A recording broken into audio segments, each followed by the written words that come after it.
Hello दोस्तों, इस video के अंदर हम समझते हैं चक्रण क्वांटम संख्या के बारे में। स्पिन क्वांटम नंबर क्या होता है। दोस्तों, मैंने आपको 3 क्वांटम संख्या पढ़ा रखी है। मुख्य क्वांटम संख्या प्रिंसिपल क्वांटम नंबर, सेकंड पढ़ा रखी है द्विगंशी क्वांटम संख्या एजीमेंथल क्वांटम नंबर, और थर्ड हो जाएगी चुंबकीय क्वांटम संख्या मैग्नेटिक क्वांटम नंबर। यदि आपने तीनों क्वांटम संख्या की वीडियोस नहीं देखे हैं तो इन तीनों क्वांटम संख्या के वीडियोस का लिंक होगा, उसको इस वीडियो के डिस्क्रिप्शन में डाल दूंगा, जहाँ पर आप क्लिक करके इसको देख सकते हैं। ओके, तो एक लास्ट क्वांटम संख्या बची है जो कि छोटी सी क्वांटम संख्या, जिसका नाम है चक्रण क्वांटम संख्या, स्पिन क्वांटम नंबर। इसके बारे में डिटेल से समझते हैं क्या होता है। देखिए दोस्तों, अगर मैं इसकी खोज की बात करूंगा तो इसकी खोज किसने की थी, तो अल्नबेक व गोल्ड स्मिथ ने इसकी खोज की थी। इस क्वांटम संख्या को दर्शाते कैसे, प्रदर्शित किसे करते हैं, तो इसके लिए सिंबल हो जाएगा एस या फिर एम एस। एस का मतलब स्पिन का फर्स्ट लेटर लिया गया है एस। ठीक है, आगे इसको पढ़िए। किसी परमाणु में इलेक्ट्रॉन नाभिक के चारों ओर चक्कर लगाता है, ये तो आपको पता है, और वो अपने स्वयं के अक्ष एक्सिस पर भी प्रचक्रण स्पिन करता है। इलेक्ट्रॉन क्या करता है, नाभिक के चारों ओर चक्कर लगाता है, ये बात आपको पता है, बट साथ में ही अपने अक्ष पर भी वो चक्रण करता है।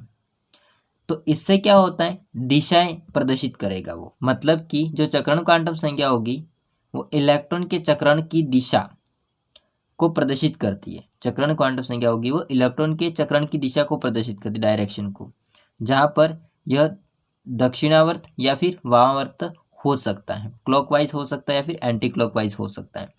इसका आप देख सकते हैं नीचे चित्र के माध्यम से मैंने समझा रखा है। दक्षिणावर्त चक्रण का मतलब होता है घड़ी के सुई के दिशा में, ऐसे। ठीक है, और वामावर्त का मतलब होता है दोस्तों घड़ी के सुई की दिशा के विपरीत, ऐसे। ओके, अब इसमें इलेक्ट्रॉन को कैसे दर्शाएंगे, तो अगर ये घड़ी के सुई की दिशा में, तो इलेक्ट्रॉन जो भरेंगे कक्षक के अंदर, उसको हम अगर दक्षिणावर्त दिखाना है तो उसके लिए ऊपर एरो कर देंगे, और वामावर्त दिखाना है तो नीचे एरो कर देंगे। बाकी आप समझ सकते हो कि एक अगर कक्षक है, एक कक्षक के अंदर 2 इलेक्ट्रॉन होते हैं, एक दक्षिणावर्त होता है और एक वामावर्त होता है। ठीक है, तो ये ध्यान रखिए। बाकी दोस्तों इसके मान की बात करेंगे तो दोस्तों इसका मान होता है, या तो दक्षिणावर्त के लिए आप +½ लिखो, या वामावर्त के लिए आप लिखो -½ मतलब +½ लिख सकते हो या फिर -½ हो सकता है इसके मान।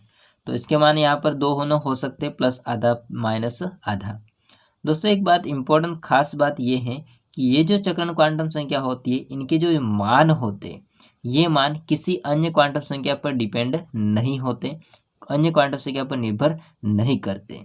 ओके, तो आप लोग इतना पहले स्क्रीनशॉट ले लीजिए, फिर मैं इसको पढ़ता हूँ। हाँ जी, तो इस बात को पढ़ लीजिए आप लोग। इस क्वांटम संख्या का मान जो होता है वो किसी पर भी निर्भर नहीं करता, बल्कि अन्य क्वांटम संख्याओं का मान एक दूसरे पर निर्भर करते हैं। आपने देखा था मुख्य क्वांटम संख्या का मान होगा वो द्विगंशी क्वांटम संख्या में लिखा गया था, मतलब द्विगंशी क्वांटम संख्या का मान होगा वो मुख्य क्वांटम संख्या पर निर्भर कर रहा था, और चुंबकीय क्वांटम संख्या का मान होगा वो द्विगंशी क्वांटम संख्या पर निर्भर कर रहा था। लेकिन चक्रण ऐसी क्वांटम संख्या है जिसका मान किसी अन्य क्वांटम संख्या पर निर्भर नहीं करता है। ठीक है, तो दोस्तों ये छोटी सी थी चक्रण क्वांटम संख्या। अगर आप लोग इसका मान निकालना चाहोगे तो आपको कुछ नहीं करना है, किसी के लिए भी मान निकालिए, आपको चक्रण क्वांटम संख्या का मान या तो +½ लिखना है या -½ लिखना है, तो +½ -½ कर सकते हैं इसको। बाकी ये वीडियो कैसे लगा कमेंट करके बताएगा। वीडियो अच्छा लगा हो तो लाइक कीजिए, चैनल को सब्सक्राइब नहीं किया कर देना।